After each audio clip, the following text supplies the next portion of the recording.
एक नई वीडियो के साथ आज मैं फिर हाजिर हूँ, आपका होस्ट और दोस्त विक्रांत जोशी। आपका स्वागत करता हूँ मेरे वी मास्टर में। इसमें हमने क्या था वर्ल्ड अफेयर्स और डिफेंस के दिन की टॉप कवरेज। चलिए जान लेते हैं। हमारी पैरा एसएफ वाली टी शर्ट्स आ गई हैं। आपको सामने व्हाट्सएप नंबर दिख रहा होगा, यहाँ पर आप बात कर सकते हैं कि किस तरह से ये टी शर्ट बुक करनी है। इसके अलावा अन्य टी शर्ट भी है हमारी तेजस और SU30 वाली भी, आप उनको भी बुक कर सकते हैं। सीधे सीधे जाइए व्हाट्सएप पर पूछिए कि कौन कौन प्रोडक्ट उपलब्ध है। सबसे पहले हम लोग अपने टॉप कमेंट देख लेते हैं जो हमारी कल की वीडियो में आए।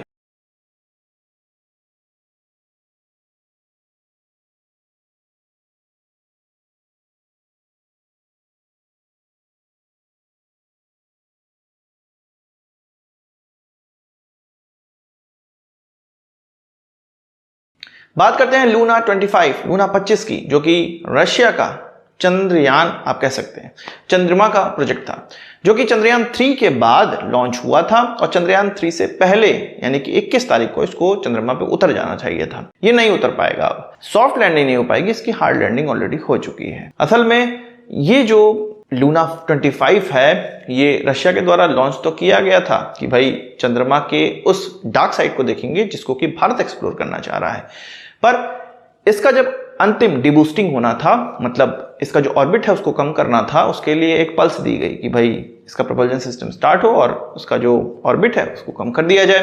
पर यह कहा जा रहा है कि इस पल्स की जो स्ट्रेंथ कह लीजिए आप, ड्यूरेशन कह लीजिए आप, वो 1.5 गुना हो गई, मतलब 1.5 गुना ज्यादा देर तक या 1.5 गुना ज्यादा पावर से इसका प्रोपल्जन सिस्टम ऑन हो गया। और ये ऐसे ऑर्बिट में चली गई जो कि गणना नहीं करी गई थी। मतलब अगर हम 125 किलोमीटर के ऑर्बिट में घुमाते रहें तो हमारी गणना है, पर अगर वो 80 किलोमीटर या 90 किलोमीटर के ऑर्बिट में चली जाएगी तो ये हमारी गणना से बाहर हो जाएगी और उस पर जो मून का ग्रेविटेशनल फोर्स लगने वाला है वो काफी तेजी से होने लगेगा, जिसके लिए ये स्पेसक्राफ्ट नहीं बनाया गया था और वो जाके टकरा गया, हार्ड लैंडिंग हुई है।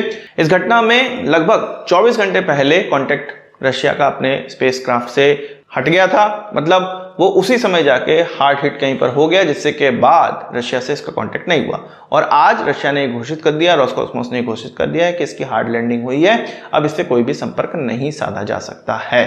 बहुत सी जगहों में ये हो रहा है कि भाई साइंस के लिए ये बहुत गड़बड़ हुआ, साइंस के लिए ये बहुत खराब हुआ। भले ही रशिया का प्रोजेक्ट था, पर अगर ये अच्छे से उतरता तो उनके एक्सप्लोरेशन से पूरे विश्व को फायदा होता। पर हम भारतीय क्या सोच रहे होंगे जानते हैं? आप भी बताइएगा कमेंट बॉक्स में। अच्छा, वो रशिया का स्पेसक्राफ्ट नहीं उतरा, भारत पहला होगा जिसका कि डार्क साइड पे स्पेसक्राफ्ट उतरेगा। और 23 तारीख वो दिन होगी, इसरो ने बता दिया है कि 23 तारीख को कुछ 4 बजे ये चीज होगी शाम को। सभी लोग देखिएगा और अब तक हमारी चंद्रयान 3 की टी शर्ट तो पहुंच ही चुकी होगी, जिन्होंने बुक कराया है उसको पहन के देखिएगा। जहां 3 दिन बाद चंद्रयान 3 की एक्साइटमेंट है, वहीं तपस ड्रोन के लिए बुरी खबर आई है। इसका एक 6वां प्रोटोटाइप है जो कि उन प्रोटोटाइप्स में से एक था जिनके द्वारा 200 घंटों की फ्लाइट ली जा चुकी है और इनको आगे चल के आर्म फोर्सेस को देना था ताकि वो इसका यूजर ट्रायल कर सकें। ये दुर्घटनाग्रस्त हो गया। चित्रदुर्गा जो टेस्ट रेंज है वहां पर इसका टेस्ट किया जा रहा था, कर्नाटक के गांव में किसी खेतों के बीच में जाके क्रैश हो गया। इसकी वीडियो भी निकलकर सामने आई है, कई तस्वीरें भी निकलकर सामने आई हैं। इससे DRDO के इस प्रोग्राम को काफी बड़ा धक्का माना जा सकता है। इससे पहले जो क्रैश हुआ था वो 2019 में हुआ था, 4 सालों के बाद अब जाके क्रैश हुआ है। इसके कारण कई हो सकते हैं, हो सकता है कोई ट्रांसपोंडर अच्छे से बिहेव ना करा हो या इसके पायलट के द्वारा कोई गलती कर दी गई हो। पर जब इस तरह के क्रैश होते हैं तो वो सवालिया निशान उतार देते हैं और इस तरह के क्रैश इतना ज्यादा डेवलपमेंट होने के बाद अगर हो तो फिर से उस पर काम करना पड़ जाता है। और अगर ये किसी बड़ी चीज की वजह से हुआ है तो ये प्रोजेक्ट कुछ 4-5 साल पीछे चले जाएगा।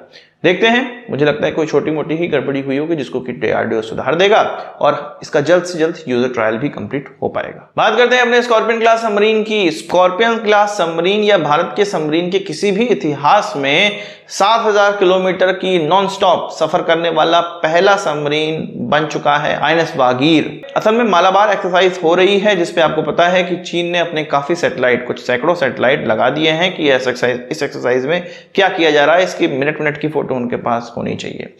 इसी एक्सरसाइज में भाग लेने के लिए भारत ने अपने स्कॉर्पियन क्लास सबमरीन को जून में ही रवाना किया था और 20 अगस्त को यानी कि आज वो ऑस्ट्रेलिया के कोस्ट पर पहुंच चुका है, वहां पर पोर्ट पे पहुंच चुका है और मालाबार एक्सरसाइज में ये भाग लेगा। इसके अलावा एक और एक्सरसाइज ऑस्ट्रेलिया में ही शेड्यूल है, उसमें भी ये भाग लेगा। और स्कॉर्पियन क्लास सबमरीन जब जून में निकला था तो केवल एक बार ये श्रीलंका के पोर्ट पर रुका था और उसके बाद लगभग 7000 किलोमीटर की दूरी ये नॉन स्टॉप तय करा हुआ है। और ये दिखाता है कि हमारे जो सबमरीनर्स हैं उनकी कितनी अच्छी तैयारी है और हमारे सबमरीन का जो बिहेवियर है वो कितना अच्छा हो रहा है। साथ ही साथ सबमरीन में थोड़ी मोड़ी खराबी तो आती ही रहती होगी, उसको सुधार भी कितना अच्छे से ऑनबोर्ड ही कर लिया जा रहा है। ये सबमरीन कुछ 3-4 दिनों में अपनी बैटरी चार्ज करने के लिए स्नॉर्कलिंग करता है, यानी कि सतह पे आता है। उस समय इसकी स्पीड कम होती है, उसके बाद जब अंदर चले जाता है, डुबकी लगा लेता है, तो तेज स्पीड में फिर से ऑस्ट्रेलिया की तरफ रवाना हो जाता था। अब ये ऑस्ट्रेलिया तक पहुंच चुका है। इस पर आपका क्या कहना है कमेंट बॉक्स में जरूर बताइएगा। बात करते हैं रशिया यूक्रेन युद्ध की, तो इससे 2 खबरें हैं। एक खबर ये कि भारत के जितने भी स्टूडेंट अभी भी यूक्रेन में हैं उनको वहां पर लोकल लोगों का काफी सामना करना पड़ रहा है। लोकल लोगों के दिमाग में ये चीज अब आ चुकी है कि भारत रशिया का साथ दे रहा है, यूक्रेन का साथ नहीं दे रहा है इस युद्ध में, इसलिए भारतीय स्टूडेंट्स को ये सब चीजें भुगतनी पड़ रही हैं। ऐसी खबरें आ रही हैं। वहां पर जो लोकल लोग हैं जैसे कि किराना स्टोर या इस तरह की चीजें, वो उनको कभी कभी इस तरह के कमेंट कर देते हैं और उनको हड़काते हैं, भगाने का प्रयास करते हैं। हम जानते हैं कि भारत यहाँ पे इस युद्ध में किसी का साथ तो दे नहीं रहा है, पर यूक्रेन का साथ न देने की वजह से वहां पर ये मैसेज पूरा ब्रॉडकास्ट है कि भैया जो भारतीय हैं वो रशियन के साथ हैं। ऐसा है नहीं। भारत का जो ऑफिशियल पोजीशन है वो बातचीत का पोजीशन है। हम किसी का भी साथ दे नहीं रहे, ना किसी के विरोध में है। तुम लोग लड़ते हो, मरते रहो। वेस्टर्न कंट्रीज जो हथियार दे रही हैं यूक्रेन को, वो इसके लिए जिम्मेदार हैं, रशिया जिम्मेदार है, अमेरिका जिम्मेदार है, और इन सभी युद्ध के माहौल में भारतीयों को जिम्मेदार मान के वहां पर उनको परेशान किया जा रहा है। साथ ही साथ अब यूक्रेन को एक और हथियार मिलने वाला है, F-16। नीदरलैंड्स और डेनमार्क ने यह कह दिया है कि अब वो यूक्रेन को अपने F-16 देंगे। ये कुछ 40-42 की संख्या में कहे जा रहे हैं। यूक्रेन के ज़ेलेंस्की प्रेसिडेंट काफी खुश हो रहे हैं। अरे भैया 40-45 एयरक्राफ्ट तो तुम्हें खुश होने की आवश्यकता नहीं है। अगर इन्हीं से कुछ उखड़ जाने वाला होता तो तुम्हारी पूरी की पूरी एयरफोर्स खत्म हो गई, उनसे कुछ नहीं उखड़ा तो इन एयरक्राफ्टों से क्या उखड़ेगा। पर कोई बात नहीं, ज़ेलेंस्की को जो कहा जाता है वो उतना ही करता है। हथियार ले रहा है किराए पे, लोन पर हथियार ले रहा है, आगे चल के लोन यूक्रेन को ही चुकाना पड़ेगा। इन जो एयरक्राफ्टों की अनुमति है वो यूएस के द्वारा दी गई थी 2-3 दिन पहले, और अब जाके ये ट्रांसफर किए जाएंगे। और हाँ, नीदरलैंड्स के प्राइम मिनिस्टर ने ये कहा है कि एक अनस्पेसिफाइड, मतलब उसको बताया नहीं गया पब्लिकली, उस कंडीशन को पूरा करने के बाद ही यूक्रेन को ये मिलेगा। देखते हैं कौन सी कंडीशन थी। आज की इस वीडियो के लिए बस इतना ही। आशा करता हूँ वीडियो पसंद आएगा, आपको पढ़ाते से जरूर देंगे। इस वीडियो संबंधित सवाल सुझाव हो कमेंट बॉक्स में जरूर लाइएगा, और यदि आपने हमारा चैनल सब्सक्राइब नहीं किया उसे भी कर लीजिए, क्योंकि हम इस प्रकार की वीडियो लाते रहते हैं। नमस्कार, थैंक यू, जय हिंद।